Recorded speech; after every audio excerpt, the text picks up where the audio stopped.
Why yes, the new M5 is bigger than ever before, it doesn't mean it's any worse than the previous generation. Let me explain. My name is Jimmy, and while yes, this powertrain is definitely the most controversial part of the new M5, it's also one of the best parts about it. This S68 4.4-liter twin-turbo V8 makes 577 horsepower and 553 pound-feet of torque by itself. Connected to it is an electric motor that makes 194 horsepower and 207 pound-feet of torque. All that feeds through an 8-speed and all-wheel drive. Combined, it makes 717 horsepower and 738 pound-feet of torque.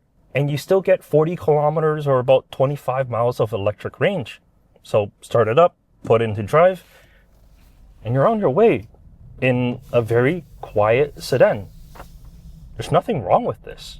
This is exactly how an everyday sedan should be. Quiet, comfortable.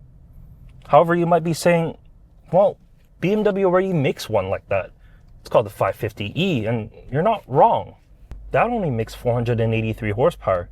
This is a little bit more. Let's try.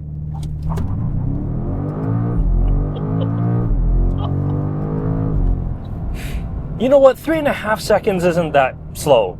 It really isn't. I mean, 0.2 seconds slower than previous. Sure, you can't win at top trumps, but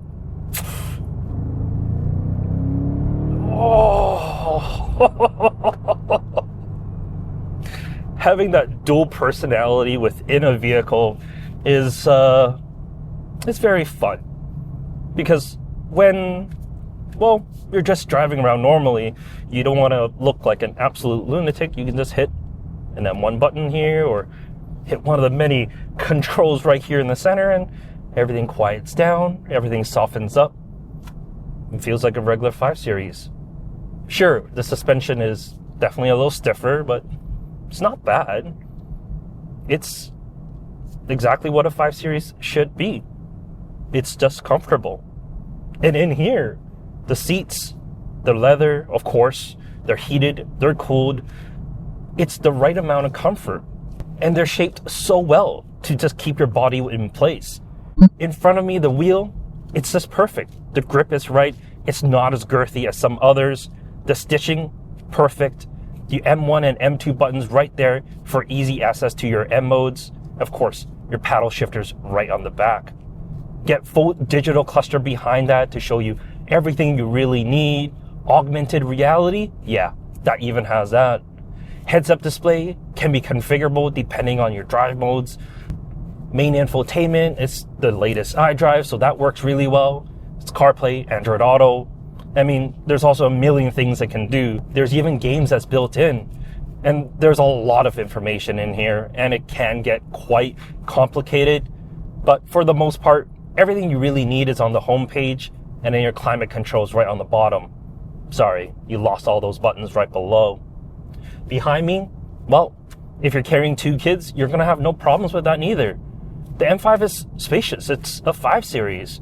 Carrying adults, I'm 5'11", and I fit in here perfectly fine as well. You got your vents in the center. You got your heated seat controls. Sure, you don't get a giant screen above you like a 7 Series, but, well, the party piece in here doesn't have to be a screen. It's that powertrain. And that's what I always love about M5s. It's not supposed to be the stripped down race car.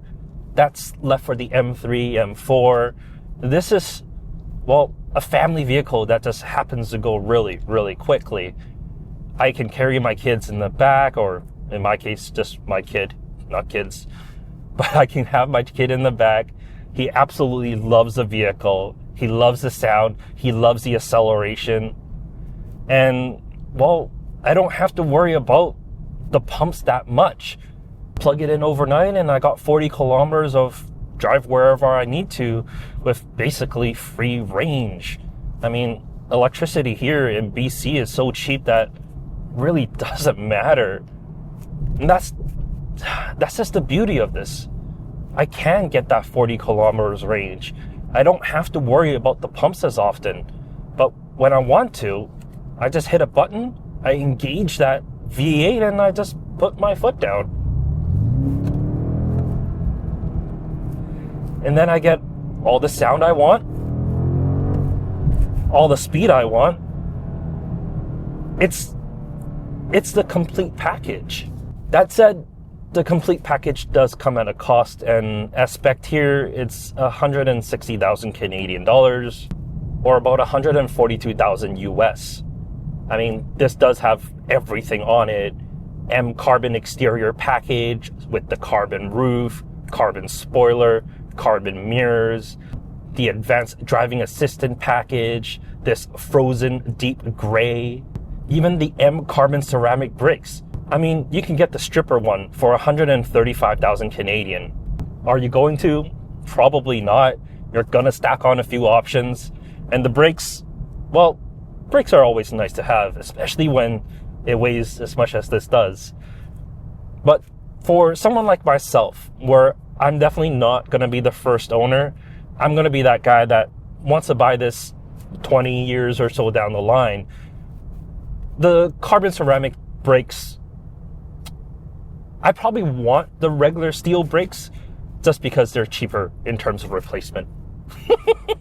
Because that's what I'm going to be thinking about 20 years, 30 years down the line. But if you're the first owner, you don't care about that. All you care about is, what kind of incentives can I get because it's a plug-in hybrid? Where can I park because it's a plug-in hybrid? It's a green vehicle, which means in some areas where there's congestion charges, you don't have to worry about that. In some places where there's HOV lanes, well, this has a green plate, which means I can drive on those with just a single driver. So there's a lot of advantage here because it is a plug-in hybrid. And don't forget, it's still an M5.